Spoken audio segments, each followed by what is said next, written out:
বসুন্ধরা গুঁড়া মশলা, healthy kitchen. চলছে রমজান মাস, আর এই পুরো রমজান মাস জুড়ে আমরা হাজির হয়ে যাই আপনাদের জন্যই কিছু মজাদার, সহজ, হেলদি রেসিপি নিয়ে। যে রেসিপিটি হতে পারে ইফতার অথবা সেহরির জন্য। আর আমাদের এই রেসিপি তৈরি করে দেখান একজন পুষ্টিবিদ। শুধু রেসিপি না, রেসিপির সাথে থাকে অনেক পুষ্টিগুণ। আজকে আমাদের সাথে আছেন পুষ্টিবিদ সামিনা জামান কাজুরি। ওয়েলকাম আপু। কেমন আছেন আপা? আলহামদুলিল্লাহ ভালো আছি, আপনি ভালো? আমি খুব ভালো আছি। আমাদের বসুন্ধরা গুঁড়া মশলা হেলদি কিচেনে এসে আপনার কেমন লাগছে? আমারও ভালো লাগছে, কারণ কিচেন জিনিসটা আমরা মহিলারা সবসময় পছন্দ করি, আর যখন সেটা হেলদি কিচেন তখন তো পছন্দ করতেই হবে। হেলদি হয়ে যাবে আপনাদের জন্যই। তো আজকে কি রেসিপি দেখাচ্ছেন আমাদেরকে? আজকে রেসিপি দেখাবো যেটা নামটা শুনে একটু ডিফারেন্ট লাগলেও ডিম টমেটোর মাসালা। তাহলে আমরা মূল রান্নায় চলে যাই, কি বলেন আপা? অবশ্যই। আমরা নিচ্ছি 4টা সিদ্ধ ডিম মুরগির, পেঁয়াজ বেরেস্তা গুঁড়া করে নিয়েছি, টমেটো কুচি, এটা কাঠবাদাম বাটা, পেঁয়াজ কুচি, টক দই, রসুন বাটা, গরম মশলার গুঁড়া এবং হচ্ছে আস্ত গরম মশলা ও তেজপাতা, আদা বাটা এবং হচ্ছে ধনে পাতা আছে, চিনি এবং লবণ আমরা পরিমাণ মতো আমাদের স্বাদ মতো নেব। সয়াবিন তেল দিয়ে আমরা রান্নাটা করব এবং সাথে আমাদের বসুন্ধরা গুঁড়া মশলা সবগুলো আইটেম থাকছে। তাহলে আপা আমরা কথা না বাড়িয়ে মূল রান্নায় চলে যাই। অবশ্যই। এবং রান্নার ক্ষেত্রে প্রথমেই যেটা অন করে দিচ্ছেন, শিওর, ধন্যবাদ। আমরা প্রথমেই যেটা করব, ডিমটাকে একটু হালকা করে আমরা যদি দেখি যে একটু কেটে নেব যাতে দেখতে সুন্দর লাগে। নরমালি কিন্তু আগেকার দিনে আমরা এরকম লম্বা লম্বা ফালি দিয়ে নিতাম, যেটা আমাদের মারা করতেন মশলা ঢোকার জন্য। আজকে আমি একটু করছি, দর্শক আপনারা যদি একটু খেয়াল করেন, যেটা আপনি যখন সাজাবেন তখন দেখতে খুব সুন্দর লাগে। আপা এখানে আমি একটু বলতে চাচ্ছি, সেটা হচ্ছে এটা যে শুধুমাত্র দেখতে সুন্দর লাগবে তা কিন্তু না। আমরা যখন মাঝখান দিয়ে নাইফ দিয়ে একটু চিড়ে দিব, তখন কিন্তু যখন আমরা দিব, অনেক সময় হয় না যে ডিমের আমরা কারি তৈরি করি, ডিমটা কিন্তু তেলে দেওয়ার সাথে সাথে ছিটে ওঠে। একদম ঠিক বলেছেন। খুব একটা মানে ওরকম ছিটবে না বা ফুটে উঠবে না। ঠিক বলেছেন। অতএব আমরা নিজেরাও কিন্তু সেফ থাকতে পারবো। একদম। আমরা তেলটা দিয়ে দিচ্ছি গরম হওয়ার জন্য। কতটুকু দিব? এখানে 2 টেবিল স্পুন। থ্যাংক ইউ আপা। এবার কি লাগছে আমাদের? ডিমগুলো আমরা দিয়ে দিব। এবার আমরা ডিমগুলো হচ্ছে দিব এবং একই সাথে এতে অল্প পরিমাণ হাফ টিস্পুনেরও কম হচ্ছে আমরা হলুদ এবং হচ্ছে লবণ দিয়ে দিব। ওকে, তাহলে আমরা আগে লবণটা দিচ্ছি। দর্শক আপনারা চাইলে কিন্তু হাত দিয়ে মেখেও নিতে পারেন। রাইট। এটা হচ্ছে যদি আমরা চিন্তা করি যে আমরা তাড়াতাড়ি করতে চাচ্ছি এবং আমাদের সাথে অন্য রান্নাগুলোও চলছে, সেক্ষেত্রে কিন্তু আমরা এরকম করতেই পারি। একটু হলুদের গুঁড়ো দিয়ে দিচ্ছি এবং হলুদ আমরা ইউজ করছি আপনার হাফ টিস্পুন, এবং বসুন্ধরা গুঁড়া মশলার হলুদ যেটা। ভালো জিনিস। আমাদের ডিমটা ভাজা হয়ে গিয়েছে এবং আমরা ডিমগুলোকে তুলে নিচ্ছি। একটু যদি দেখেন ভাজাটা কিন্তু এমন হয়েছে যে আপনার একটা লালচে ভাব এসেছে। এখানে যেহেতু আমাদের 4টা ডিম, আমাদের একটা তেজপাতার অর্ধেক বড় হলে অর্ধেকই হয়, ছোট্ট একটা দারচিনি দিচ্ছি আমি, 2টা এলাচ দিচ্ছি এবং হচ্ছে আমরা লবঙ্গ দিয়ে দিচ্ছি 2টি। তো এই জিনিসটার মেইন কারণ যেটা আমরা রান্নার সময় খেয়াল করি, যে একটা ফোড়ন, আমাদের মা দাদিরা কিন্তু বলতেন যে ফোড়ন দিলে হচ্ছে জিনিসটা সুন্দর হয়। হাফ কাপ পেঁয়াজ কুচি দিয়ে দিচ্ছি। তো আমরা এমনভাবে পেঁয়াজটা ভেজে নিচ্ছি যে একটু বাদামি আঁচ আসবে, তারপরে আমরা হচ্ছে রসুন এবং আদা বাটা অ্যাড করব। তো আমরা এখানে এবার হাফ টি স্পুন হচ্ছে আদা এবং হাফ টি স্পুন রসুন দিচ্ছি।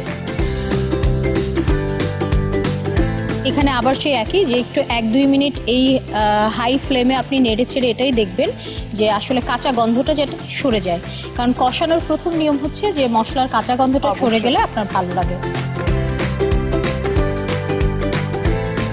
এই মুহূর্তে আমরা দিয়ে দিব শুকনা যে গুঁড়া মশলাগুলো। তো আমরা এখানে হচ্ছে শুকনা মরিচ দিব আধা চা চামচ, জিরার গুঁড়া দিচ্ছি আধা চা চামচ, রাইট। এর সাথে এখন আমরা একটু খেয়াল করে দেখেন যে আমরা পেঁয়াজ বেরেস্তা করে রেখেছি, টক দই এবং হচ্ছে যে আমাদের বাদাম বাটাটা, কাঠবাদাম। তো কাঠবাদামের কিন্তু একটা খুব ভালো গুণ, বাদাম আপনি জানেন যে এখন আমরা পুষ্টিবিদ যারা আছে তারা কিন্তু বলি যে আপনার দিনের মধ্যে মিক্স নাটস আপনি অবশ্যই ইনক্লুড করবেন। তো কাঠবাদাম কিন্তু হচ্ছে আপনার যেটা হচ্ছে ইমিউনিটির সাথে প্রচুর নিউট্রিয়েন্টস দেয়, যেটা আপনার ব্রেন ডেভেলপমেন্টে কিন্তু হেল্প করে। আপা এই মুহূর্তে আমরা টমেটো কুচিটা আগে অ্যাড করব। টমেটো কুচি দিয়ে দিচ্ছি। টমেটো এখানে মোটামুটি 1 কাপ পরিমাণে টমেটো কুচি রয়েছে। টমেটো কুচি হচ্ছে আপনার ভিটামিন সি এবং মশলাটাকে আরো হেলদি করার জন্য টমেটো এবং টক দই কিন্তু অনেক বড় একটা ভূমিকা পালন করবে এখানে। এবার আমরা টক দইটা দিয়ে দিচ্ছি। খালি বাটি নেব। রাইট, এখানে আমি আগে হচ্ছে পেঁয়াজ বেরেস্তা 2 চামচ নেব। পছন্দ মতো হচ্ছে আগে গুঁড়া করে রেখে রাখতে পারেন, অথবা আপনি চাইলে কিন্তু ব্লেন্ডও করে নিতে পারেন, যেটা আপনার জন্য সুবিধা হয়।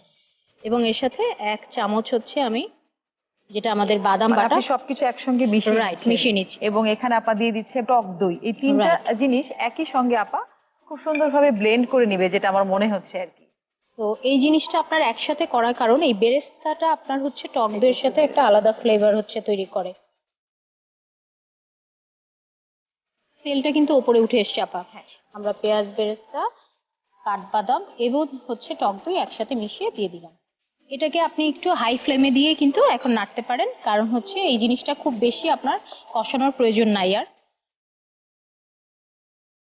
দেখুন এখানেও কিন্তু তেলটা উপরে উঠে এসছে। এখন আমরা ডিমগুলোকে দিয়ে দিচ্ছি আমাদের গ্রেভির মধ্যে।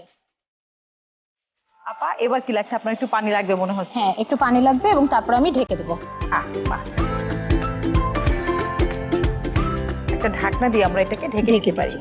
এই যে ঢেকে দিচ্ছি, ঢেকে দিয়ে আমরা এখানে কত মিনিট? 4 থেকে 5 মিনিট ওয়েট করব, এই তো? এবং এই ঢেকে রান্নার কিন্তু একটা কারণ আছে, যে আমাদের ডিমের কিছু নিউট্রিয়েন্ট আছে, ভিটামিনস, মিনারেলস, এবং একইভাবে টমেটোতে আছে, যেটা আপনি যত ঢেকে রান্না করবেন তত হচ্ছে এটা আপনার পুষ্টি থেকে যাবে।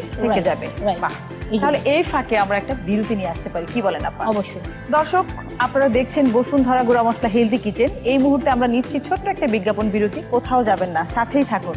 আপনারা দেখছেন বসুন্ধরা গুঁড়া মশলা হেলদি কিচেন। ফিরে আসলাম বিজ্ঞাপন বিরতির পর। আপা আমাদের মনে হচ্ছে 4 থেকে 5 মিনিট হয়ে গেছে। পানিটাও কিন্তু ফুটে উঠেছে এবং গ্রেভি একটা ব্যাপার কিন্তু চলে এসেছে। আর আরেকটা জিনিস আমি পাচ্ছি, সেটা হচ্ছে অসাধারণ একটা ফ্লেভার।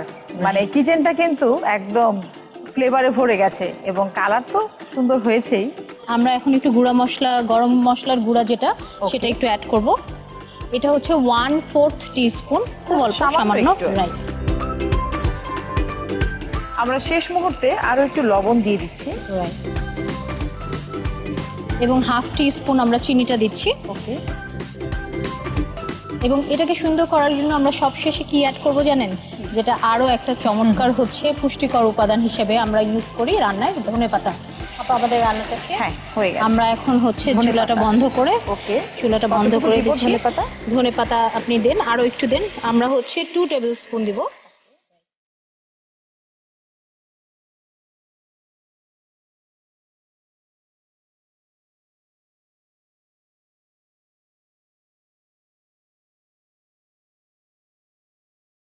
আপা তৈরি হয়ে গেল আমাদের ডিম টমেটো মশলা।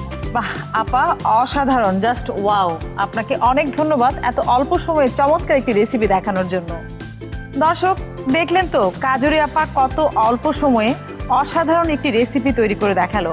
এরকম আরো অসাধারণ এবং চমৎকার রেসিপি দেখার জন্য কি করতে হবে? বসুন্ধরা গুঁড়া মশলা হেলদি কিচেনের সাথেই থাকতে হবে, সেম টাইম সেম চ্যানেলে। নেক্সট এপিসোড দেখার আমন্ত্রণ জানিয়ে শেষ করব আমাদের আজকের আয়োজন। ততক্ষণ পর্যন্ত ভালো থাকুন, সুস্থ থাকুন আর আমাদের সাথেই থাকুন। ধন্যবাদ সবাইকে।